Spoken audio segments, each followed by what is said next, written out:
रेहाना और रवि की शादी के वक्त रवि के पास कुछ नहीं था। रेहाना, तुमने मुझसे शादी करके एहसान किया है। मुझसे ज्यादा तो तुम कमाती हो। अरे तो क्या हुआ, एक दिन आएगा रवि कि तुम खूब पैसा कमाओगे। मुझे तुम पर पूरा विश्वास है। रवि और रेहाना खुद को स्टैंड करने के लिए पूरी मेहनत करते। रेहाना, मैं नौकरी नहीं करना चाहता हूँ। तो कोई बात नहीं, मैं नौकरी करके घर चलाती हूँ, तुम बिजनेस सेट करने की कोशिश करो। एक दिन रेहाना, तुम जानती हो, मैंने जो विज्ञापन बनाने वाली कंपनी खोली थी ना, उसे बड़ी ब्रांड का ऑफर आया है। अब हम लोगों के दिन ब्यारे न्यारे हो गए हैं। मैं जानती थी रवि कि एक दिन तुम सेटल हो जाओगे। रवि का काम अच्छा चल जाता है। एक दिन वो रेहाना से कहता है, रेहाना, अब हम लोगों का बच्चा भी हो गया है। बहुत छोटा है वो। उसका ख्याल कैसे रखेंगे हम? कैसे क्या, मैं गांव से माँ को लेकर आ जाती हूँ। नौकरी से हाफ डे ले लिया करूंगी। अभी तो वो छोटा है, स्कूल जाने तक मैं मैनेज कर लूंगी। देखो रेहाना, मैं अब अच्छा कमा रहा हूँ। तुमको नौकरी करके परेशान होने की कोई जरूरत नहीं है। अरे कैसी बात कर रहे हैं, मैं अपनी लगी लगाई नौकरी कैसे छोड़ दूं? और मैंने तो सुना है हम लोगों को कुछ ही महीनों में सरकारी नौकरी मिल जाएगी। सरकारी नौकरी में कितना कमा लोगी? उतने में तो मैं ड्राइवर रख लूंगा। रेहाना को रवि की बात का थोड़ा बुरा तो लगता है। कम से कम मेरी नौकरी की इतनी बेइज्जती मत करो। भूल गए, इसी नौकरी के बदौलत तुमने अपना बिजनेस खड़ा किया है। अरे वो तो मैं किसी के भरोसे भी कर लेता। देखो, अपने बच्चे को संभालो, घर का काम करो। अब बाहर जाती तुम अच्छी नहीं लगती हो। रेहाना रवि के कहने पर नौकरी तो छोड़ देती है, लेकिन अब बड़े से घर में उसकी कीमत किसी नौकर से कम नहीं होती। एक दिन रवि का दोस्त आता है। भाभी, हम लोग तो आपको तब से जानते हैं जब से आप लोग शादी होकर इस शहर में आए थे। आपकी बदौलत ही सारा बिजनेस खड़ा हुआ है। ये किस्मत तो आप ही की है भाभी। हाँ हाँ भाई, हमारी मेहनत तो कुछ है ही नहीं। अरे होगी, लेकिन भाभी की किस्मत के आगे कुछ नहीं। दोस्त वहां से चला जाता है, लेकिन रवि का गुस्सा सातवें आसमान में होता है। देखा कैसे बोल रहा था। अरे बिल्कुल अच्छा आदमी नहीं है ये। कैसी बात कर रहे हैं आप? प्रशांत भैया तो बहुत अच्छे इंसान है रवि। कैसे उन्होंने हमारे मुश्किल वक्त में हमारा साथ दिया था। अरे था पैसा तो साथ दिया, नहीं तो कौन पूछता है। रवि का व्यवहार पैसा आते ही अलग हो गया। वो बंदे को बंदा नहीं समझता। घमंड से घिरे रवि ने तो एक दिन हद ही कर दी। रेहाना, मैं अब तुम्हारे साथ नहीं रह सकता हूँ। क्या क्या बकवास कर रहे हो रवि? क्या कहना चाहते हो? और क्यों नहीं रह सकते तुम मेरे साथ? देखो, मुझे कोई और पसंद है, और उसने साथ रहने पर बस यही शर्त रखी है कि मुझे तुम्हें तलाक देना होगा। रेहाना, जो कि एक स्वावलंबी महिला थी, उसने बिना देर किए रवि को कह दिया, कोई इश्यू नहीं, मुझे पैकिंग में 4 दिन का वक्त लगेगा, लेकिन तब तक मैं तुम्हारे साथ नहीं रहूंगी। 4 दिन के लिए तुम कहीं और शिफ्ट हो जाओ, मैं घर से निकलूंगी तो बता दूंगी। रवि घर छोड़कर चला जाता है। रेहाना को दुख होता है, वो रोती है, लेकिन व्यवहार से स्ट्रांग रेहाना को पति के वापस आने का और उसे सबक सिखाने का पूरा भरोसा था।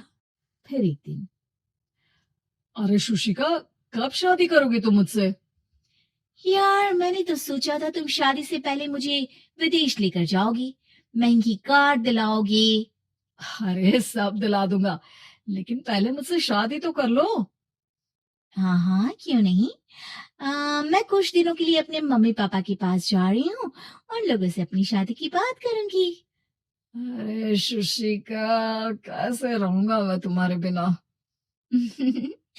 अब तो शादी ही होने वाली है हम लोगों की। शुशिका रवि को छोड़कर चली जाती है। रवि घर आता है, जहां रेहाना को ना पाकर उसे सब अजीब लगता है। घर तो रेहाना के बिना कुछ नहीं है। बच्चे की याद भी आ रही है। चलो एक वीडियो कॉल कर लेता हूँ। रवि रेहाना को वीडियो कॉल करता है, लेकिन रेहाना फोन नहीं उठाती। रात को सोते वक्त मन कर रहा है मुन्ने को गले लगा लूं। चलो कोई ना, शुशिका से शादी के बाद मेरे और भी बच्चे होंगे। अगले दिन रवि ऑफिस जाता है, जहां टीना खड़ी होती है। सर, आपने अपने नए ऐड के लिए मॉडल की रिक्वायरमेंट डाली थी ना, मैं उसी के लिए आई हूँ। रवि टीना को देखकर खुश हो जाता है। अब शादी हो गई है तुम्हारी? नहीं सर, बस अच्छा सा हैंडसम और अमीर लड़का देख रहे हैं मेरे मम्मी पापा। रवि के दिमाग से तो टीना को देखकर शुशिका का ख्याल भी खत्म हो जाता है। अरे यार, ये लड़की मिल जाए कितनी सुंदर है। शुशिका तो इसके आगे कुछ नहीं है। अब क्या तुम्हें ऐसा नहीं लगता कि मुझसे मिलकर तुम्हारी ये खोज खत्म हो गई है? आप ना, आप तो 2 बच्चों की पापा लग रहे हैं। अरे नहीं नहीं, मेरी शादी तो हुई थी, लेकिन बीवी को किसी और से प्यार था, मुझे छोड़कर चली गई। खैर, टीना की दोस्ती रवि से हो जाती है, लेकिन 1 महीने बाद शुशिका रवि के पास वापस आती है। मेरे मम्मी पापा तुमसे मिलना चाहते हैं, लेकिन उन लोगों को ये मत बताना कि तुम पहले से शादीशुदा हो, और हाँ, शादी से पहले अपनी सारी प्रॉपर्टी तुमको मेरे नाम करनी होगी। अरे पागल, अब मैं तुमसे शादी ही नहीं करना चाहता। भला ऐसी लालची औरत से कौन शादी करेगा? तभी वहां टीना आ जाती है। रवि, ये पागल सी औरत कौन है? देखो, तुमने ही कह दिया ना पागल, तो पागल ही है। पता नहीं कौन है, कह रही है शादी कर लो, लेकिन शादी से पहले अपनी सारी प्रॉपर्टी मेरे नाम कर दो। बोल तो सही रही है। वैसे तुम जानती हो, मेरी एक सहेली है, उसके पति ने उसे पैसा आते ही छोड़ दिया, जबकि उसको खड़ा करने वाली ही मेरी सहेली थी। और मुझे भी भरोसा नहीं है। अगर मैं भी तुमसे शादी करूंगी तो तभी, जब तुम मेरे नाम अपनी सारी प्रॉपर्टी कर दोगी।